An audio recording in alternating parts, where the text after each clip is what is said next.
Assalamualaikum warahmatullahi wabarakatuh. Selamat bertemu kembali dengan saya Muhammad Tajib di channel Kampung Ilmu.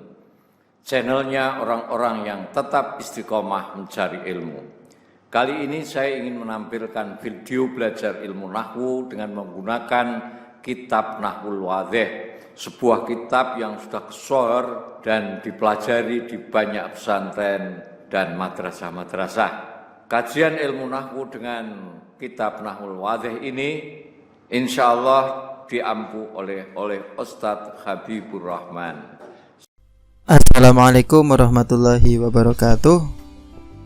Bertemu lagi dengan saya Habibur Rahman di channel saya, yaitu channelnya orang-orang yang selalu mencari kebenaran dan kebaikan. Pada kesempatan kali ini kita akan melanjutkan belajar kita. Setelah kemarin kita membahas bab yang pertama atau materi yang pertama, yaitu al-jumlah al-mufidah atau kalimat yang sempurna. Nah, kalimat yang sempurna ini pastinya terdiri dari beberapa kata. Nah, oleh karena itu kata-kata ini itu mempunyai bagiannya masing-masing. Nah, ini yang akan kita bahas pada materi kedua ini. Dan bagi teman-teman yang belum paham apa itu al-jumlah al-mufidah, silahkan tonton dulu video yang pertama. Dan kalau sudah paham, bagi teman-teman yang sudah paham mungkin bisa lanjut mengikuti pembelajaran pada materi ini, yaitu ajzaul jumlah. Apa itu ajzaul jumlah? Ajzaul jumlah yaitu bagian-bagian dari kalimat. Nah, maksudnya gimana? Nah, kalimat itu kan terdiri dari beberapa kata. Nah, kata-kata ini dia mempunyai fungsinya masing-masing. Seperti itu, misalnya saya makan nasi. Nah, saya ini menjadi subjek, makan menjadi predikat, dan nasi itu sebagai objek. Begitupun dalam bahasa Arab sama, dia mempunyai bagiannya masing-masing. Nah, kata-kata ini mempunyai bagiannya masing-masing. Mari kita lihat contoh-contoh berikut. Rokiba menaiki siapa Ibrahim al-hisona pada kuda, yang artinya yaitu Ibrahim menaiki kuda. Yudaibu memanggil, siapa yang memanggil? Ismail al-kitta pada kucing, yang artinya Ismail memanggil kucing. Yahsudu memanen, siapa? Al-falahu petani, al-qamha gandum, yang artinya itu petani memanen gandum. Takulu makan, apa? Asyatu kambing, fulan pada kacang, wasyairon dan gandum, yaitu domba makan kacang dan gandum. Sami'tu saya mendengarkan, an-nasihata kepada nasihat atau pada nasihat. Saya telah mendengarkan nasihat. Yasta'u menyinari, apa? An-nuru cahaya, fil hujrati di dalam kamar, yang artinya yaitu lampu menyinari dalam kamar atau lampu menyinari kamar. Tajri berlayar, apa? As-safinatu kapal, alal ma'i di atas air. Kapal itu berlayar di atas air. Hal itu apakah? Tuhibbu kamu menyukai as-safaro, apakah kamu menyukai perjalanan? Nah, apakah kamu menyukai perjalanan? Nah, contoh-contoh ini mari kita perhatikan. Yang pertama kita lihat ada Ibrahim, ya, ada Ismail, ada al-falahu. Nah, kata-kata ini yaitu dia termasuk isim atau nama. Nah, nama ini yaitu ada nama orang, yaitu ada nama Ibrahim, ada Ismail, atau al-falahu yaitu dia profesi sebagai petani. Ataupun ada lagi al-hisona, al-kitto, ada lagi asyatu. Nah, ini adalah nama-nama hewan. Ada lagi fulan, syairon. Nah, ini adalah al-qamha. Nah, ini adalah nama-nama tumbuhan. Ada lagi an-nasihata. Nah, ini adalah makna yang abstrak ya, yang abstrak seperti nasihat, seperti pengetahuan, seperti cinta. Nah, itu kan nama-nama yang atau isim, dia termasuk isim tapi yang abstrak. Nah, an-nur, cahaya. Ada lagi al-hujrah, as-safinah, al-ma. Nah, kata-kata ini adalah nama benda atau nama-nama benda, sehingga nama apapun yang ada di dunia ini itu termasuknya yaitu isim. Entah nama benda, nama mobil, nama sesuatu yang abstrak, yang konkret, semuanya masuk kepada isim. Oke, selanjutnya ada lagi rokiba, ada lagi yudaibu, yahsudu, takulu, sami'tu, yasta'u, tajri, tuhibbu. Nah, kata-kata ini yang saya sebutkan tadi, dia adalah termasuk kata kerja atau yang dalam bahasa Arab disebut fi'lun. Nah, kata kerja semuanya yang ada di dunia ini yaitu termasuk fi'lun. Nah, jadi dia bukan ismun tapi fi'lun.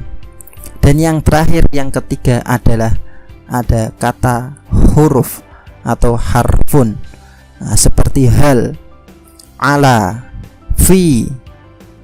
Nah, ini dia adalah harfun. Nah, harfun ini dia tidak mampu berdiri sendiri. Nah, karena ketika dia berdiri sendiri, dia tidak punya arti atau tidak mempunyai makna yang jelas. Misalnya fi, di atau di dalam, ala di atas. Nah, dia harus disandingkan dengan isim atau dengan fi'il, dengan ismun atau dengan fi'lun, sehingga dia mampu menjadi al-jumlah al-mufidah. Kalau misalnya hanya kata huruf saja, dia maka tidak berarti apa-apa. Oke, jadi di sini ada 3 ya. Yang pertama ada fi'lun, yang kedua ada ismun, yang ketiga adalah harfun. Langsung kepada al-qaidah.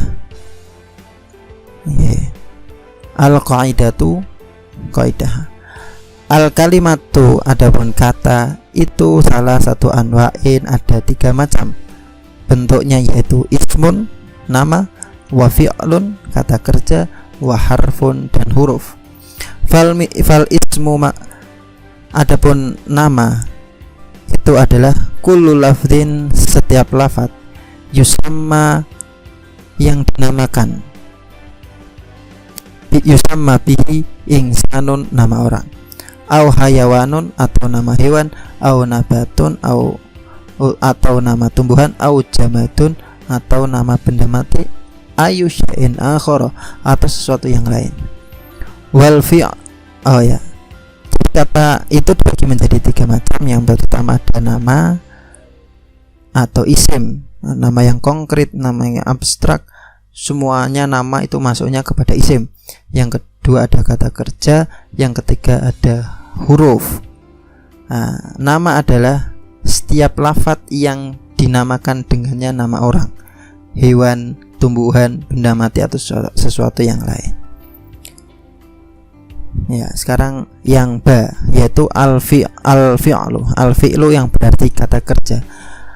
Wal fi'lu, dan adapun kata kerja itu kullu lafzin, setiap lafadz, yadullu ala husuli amalin, yang menunjukkan pada suatu pekerjaan atau peristiwa, fi zamanin khosin, pada zaman tertentu. Jadi setiap lafaz yang menunjukkan suatu pekerjaan pada waktu tertentu, misalnya pekerjaan yang akan datang, atau pekerjaan yang sedang dilakukan, atau pekerjaan yang telah lampau atau sudah dilakukan. Nah, yang terakhir yaitu ada al-harfu wal harfu, dan adapun huruf yaitu kullu lafzin, setiap lafaz, layat haru maknahu, layat haru yang tidak nampak maknanya, kamilan secara sempurna, illa ma'a ghairihi, kecuali dengan lainnya, maksudnya dengan kata lainnya. yaitu setiap lafadz yang maknanya tidak nampak secara sempurna kecuali dengan kata lainnya.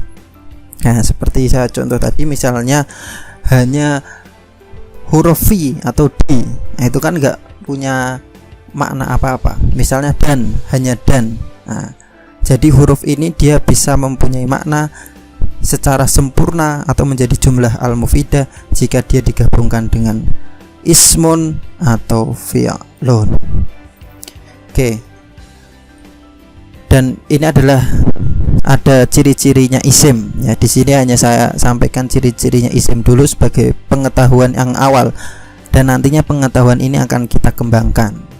Nah, ciri-cirinya yaitu dapat dimasuki alif lam. Nah, itu adalah ciri isim yang pertama. Yang kedua, dapat dimasuki tanwin ya. Jadi dipilih satu, alif lam atau tanwin. Dan perlu diketahui, alif lam dan tanwin ini tidak boleh gabung dalam satu kata, sehingga dia harus dipisahkan. Kalau hanya alif lam ya alif lam saja, kalau tanwin ya tanwin saja. Oke, contohnya ada al-masjidu. Nah, al-masjidu ini kan dia ada alif lamnya. Nah, ada alif lamnya. Yang kedua adalah masjidun. Nah, ini kan ada tanwinnya, tapi dia tidak ada alif lam. Nah, jadi harus dipilih satu antara alif lam atau tanwin. Dan yang perlu diperhatikan seperti al-masjidun.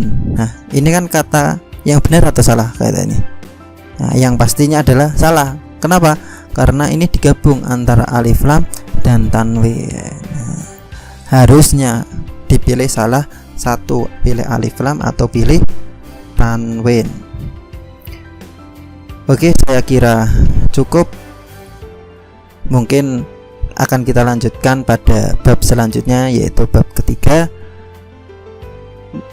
Mungkin sekarang ada dari teman-teman ada yang belum paham, tetapi tetap saja ikuti. Pengetahuan itu akan